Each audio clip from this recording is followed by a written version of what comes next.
In this video, I'm going to work in Excel and do a demo of if for a if problem from physics about a sort of an amusement park ride known as a rotor. So here's the Wikipedia page on the rotor, and it goes by other names, but it's some room where the uh, people spin. So it's a circular shaped, drum shaped room, and you get into it and you put yourself against the wall, and the room begins to spin. And then at some point, if it's spinning fast enough, they can lower the floor and the people will stick to the wall. Okay. So I just have some dimensions, but I'm making them Excel variables, Excel putting values in Excel cells, and then I will do the formulas based on those. And so I'm saying one of the properties we need is the uh, radius of the room, and I'm going to say that's like 5 meters. That's pretty big, but it's a room. It's a big thing. Okay. There's some friction on the wall between the person and the wall. It could vary a bit, depending on what kind of clothes the person's wearing, but we're just going to put in 0.423. And then the acceleration due to gravity comes in. So that's 9.8 here on the surface of the Earth. Okay, fine. And then we imagine that this thing is spinning and then that spinning depends on time. So I just have some variable t. I don't even know what units these are. And it is spinning. I'm not really going to use the time, but it's just my excuse to have different speeds. First, it's speeding up, and then it's going fast for a while, and then it starts to slow down. So the ride beginning, it's got to spin up, and then it's at its highest speed for a while, and then it needs to sort of spin down. All right, so the first thing it says, I'm not going to explain the physics too much, it's more about Excel, but it's saying calculate v squared on r. So the v's vary and are in this column B, so that is going to be B8, and I'm going to do a caret 2 to raise that to 2, and then that's divided by R, which is here in B3, but that's going to need dollar signs. Um, Let me do just the one in front of 3. Okay. I could have done both there, but that's good enough. And then I'm going to copy this formula down so I can click out of the cell, click into the cell, then get what I usually refer to as the thin cross when I move into the lower left-hand corner, and I can either drag or double click, and that copies the values down. So the R stays the same, but the V was changing with time, so this acceleration goes up and then down. The next thing is just the same thing, V squared on R, but multiplied by this coefficient of friction. So I'm not going to start all over again. I'll just say it's the coefficient of friction, which I need a dollar sign for. And there is some sort of keyboard shortcut for getting all the variations of dollar sign in front of the letter, dollar sign in front of the number, dollar sign in front of both. And I don't remember it. So I usually just type my own dollar signs. But I'm going to multiply that mu, which was B4, times what I got in the cell before, because everything was the same except I added a mu.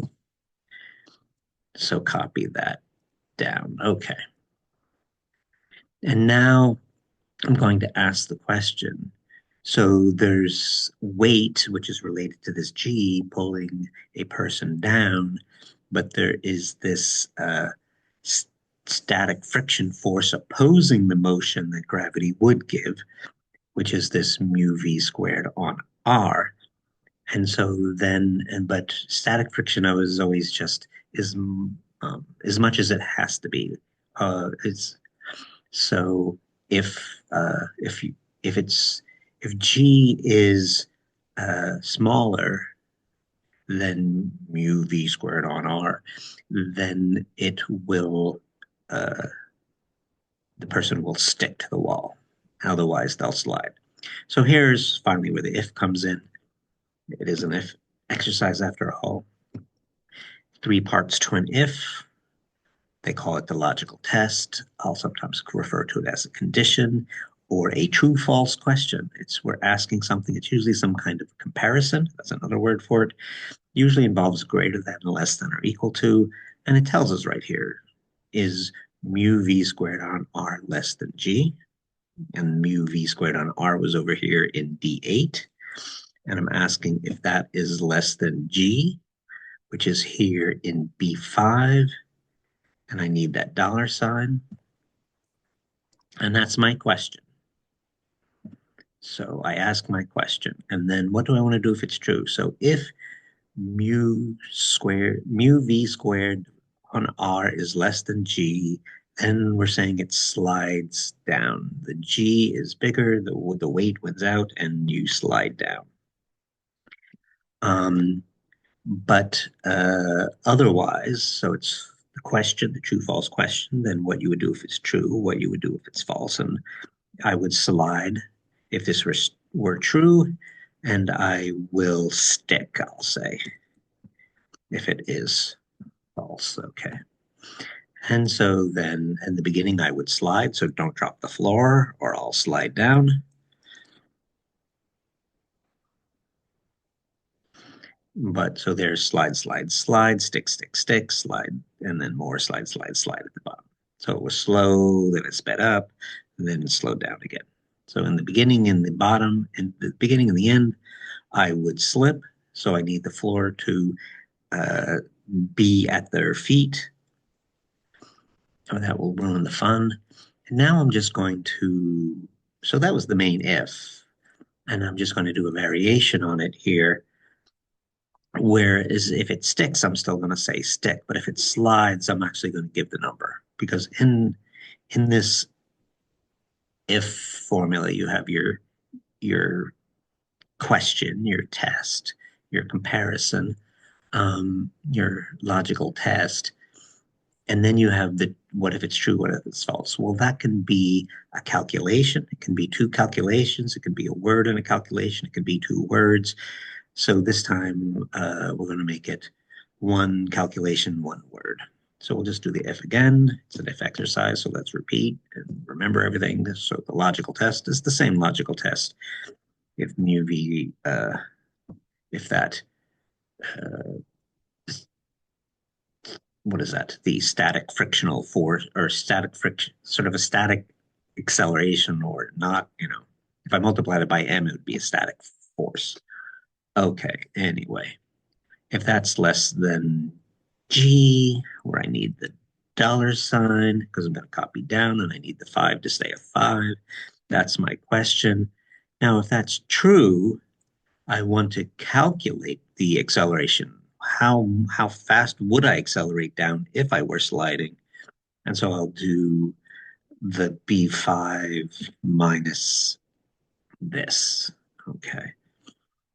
So that would be the acceleration of sliding down if you drop the floor down, and if supposedly you drop the floor down quickly. And then, but if we stick, we're not accelerating.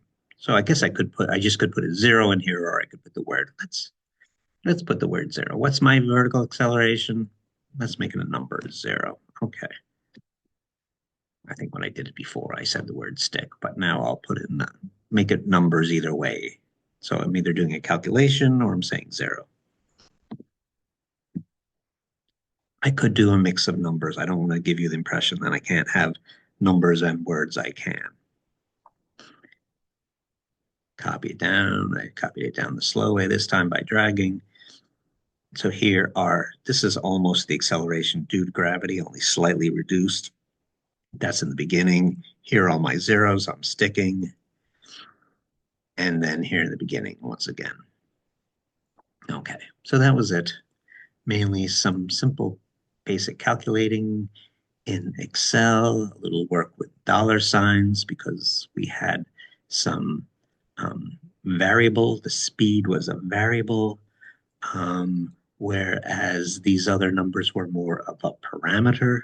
So if something sticks, is sort of, you can have different frictions in different scenarios, or you could go up to the moon and have a different acceleration of gravity, or you could have a different size rotor. These things could vary in different scenarios, but for the given scenario, they're fixed. So I would tend to call them a parameter, whereas the room starts off slow and spins up faster. So the speed is definitely changing, is varying. So I'm going to call that a variable.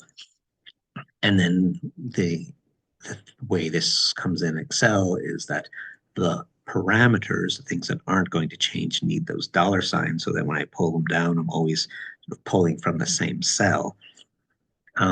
Whereas the variables I want to change, and so I don't want the dollar signs with them. And then our if, three parts to the if: the true false question, and then what you want to do if it's true, what you want to do if it's false.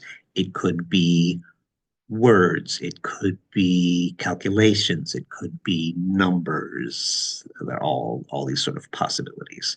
All right, that's it for this one. Thanks for your attention.